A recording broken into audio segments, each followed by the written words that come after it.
At dito po tayo ngayon, meron tayong special na guest for today. Ano pong pangalan nyo? Rosemary Princesa po, Pastor. Ma'am Rosemary, gano'n na rin po kayo katagal na nag-work abroad? 9 years and a half na po, Pastor. 9 years and a half. Pero taga saan kayo sa Philippines? Sa North Cotabato po, Pastor. North Cotabato. And ano yung pinaka-reason kung bakit nag-work ka abroad? Dahil po sa kahirapan po, Pastor. When you say kahirapan, kamusta po ba yung sitwasyon that time? That time ba na nag-abroad ka, may asawa ka na? Yes po, Pastor. At saka may dalawa na po kaming anak. And mahirap na yung Mahirap gastos. po, Pastor. Kasi Pero sa Philippines that time, nag-work ka or hindi? wala po, Pastor. Sa Wala. farm lang po talaga. And yung husband mo rin, the same thing? Ganun Farm din. lang talaga? At saka yung trabaho niya, pag gusto niya magtrabaho, magtatrabaho. Pag ayaw. So, Yan po. nahihirapan ka talaga. So, napilitan kang mag-abroad. Dito lang rin naman sa Hong Kong. Sa Qatar po una. Una, ilang years ka rin sa Qatar? 3 taon po, Pastor. And how was your experience there? Mahirap po, Pastor, kasi yung una kong amo po doon is nagtagal lang po ako ng 1 buwan. And then, bumalik pa ako sa agency dahil po nagka-problema. Bumalik po ako sa agency. 1 buwan din po akong nag-stay sa pangangalaga ng mga agent na parang pakiramdam ko po doon nasa kulungan ako. Di man literal na nasa kulungan, pero kulungan po pa talaga siya kasi nandun lang po ako mag-isa. And pagkatapos niyan, saan ka na nag-work? Dito na rin sa Hong Kong pagkatapos ng... Pagkatapos po ng 1 buwan, and then nakahanap po, minarket po ako, and then nagkaamo po ako. Doon po, Minarket? Gusto yung ganyan oh, doon yes saan? po. Kasi kahit gustuin ko po noon na umuwi ng Pilipinas, paano po ako uuwi? Kailangan po na bumili ng ticket Ticket. yung asawa ko eh. Hindi na nga ma-provide ng asawa ko yung needs namin. Pero doon ba sa Qatar? Kasi sinasabi mo na parang kung saan-saan ka. Basta may visa ka na ng 2 years doon, is 2 years talaga yun. Hindi po, Pastor, nakadepende po. Pwede ka pong mag-continue. Kung halimbawa, kung kagaya po sa akin, natapos ko po yung 2 taon na kontrata ko, nag-extend pa po ako ng 1 taon. Pero hindi nakadepende kung sabi natin, aalisin ka ng amo mo, parang ganon? Or nakadepende rin? Diba Nakadepende rin po. Nakadepende. Kasi diba, for example, dito sa Hong Kong, basta na-terminate ka na, kahit yung visa mo, 2 years, basta na-terminate ka na, may 2 weeks ka na lang, diba? Yeah. Pero usually po sa Middle East po, kasi hindi po oo. sila nagti-terminate. Doon is, nasa isip nila, based na rin sa kwento na ng mga OFW dito na doon kasi kapag doon is hanggang sa matapos Yes po. ka. Patibayan po ng loob doon kung sino po yung unang magso-surrender, amo ba o ikaw. Pero kapag natapos mo yung kontrata, sino bibili ng ticket? Yung amo rin? Yung amo na rin po. Pag hindi mo tinapos, ikaw bibili, parang ganun? Sila pa rin po. Sila pa rin? Yes po.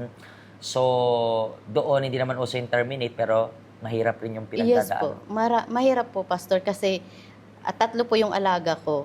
And then malaki po yung bahay. Overload po yung trabaho kasi gigising ka ng maaga, matutulog ka ng madaling araw. Malalaki rin bahay doon, diba? Yes po, parang mansion po, Pastor. Tapos ilan yung worker doon that time? Ikaw lang mag-isa? Ako lang po mag-isa. And Ilang floor naman yung bahay? 2 po. 2, tapos ikaw lang lahat? Yes po, lahat-lahat. Alaga ng bata, luto, lahat-lahat? Yes po, magkakarwas pa po. Kahit na may driver, pero mas gusto ni among lalaki na ako yung magkakarwas kasi malinis daw.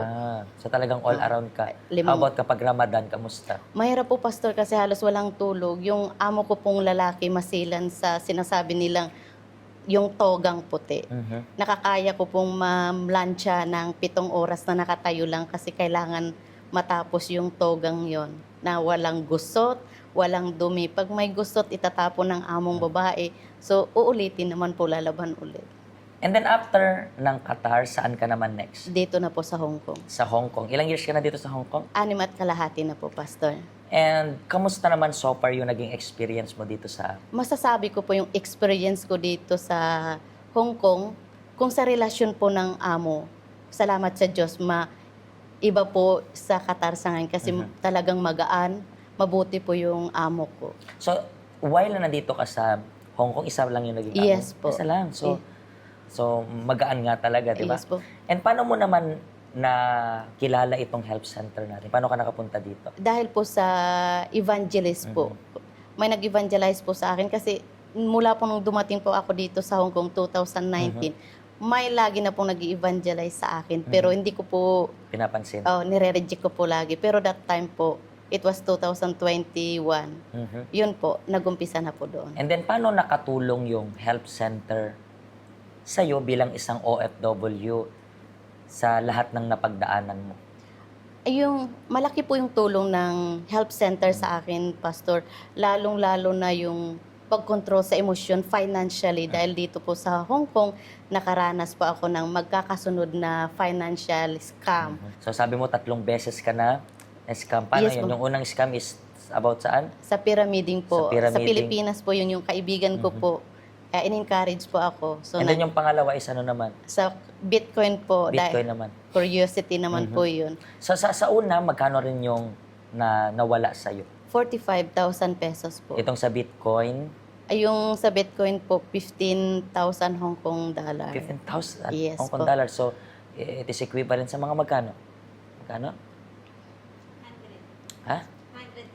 100,000. Sabi ng mga audience natin, more than 100,000 pesos. Can you imagine that? And then, yung pangatlo, Yung pangatlo naman po, may nag-encourage sa akin na kaibigan mag-apply ng Europe country. magkano rin yun na gastos mo? 17 Hong Kong dollar po. 17,000. Yes. So, tingnan mo, ang laki. Pero this time, nakokontrol mo na yung emotion mo. Yes po, Pastor. And nagkabaon-baon ka rin dun sa utang, di ba? Yes po, Pastor, kasi yung iba po yung una po sa savings ko. And then pagkatapos nun, dahil po eager po ako na mabawi yung Mabawi. perang yon, so mayroon pong link dahil po sa curiosity. So, Oh. natalo rin. Tapos nagkabaon-baon Yes sa utang. po. And then, yung natutunan mong kontrolin yung emotion, paano to naman naka-apekto sa finances mo? Mas lalo ko pong pinahalagaan yung pera na mayroon sa akin na hindi sa pagmamadali yung magiging successful. Kailangan dahan-dahan.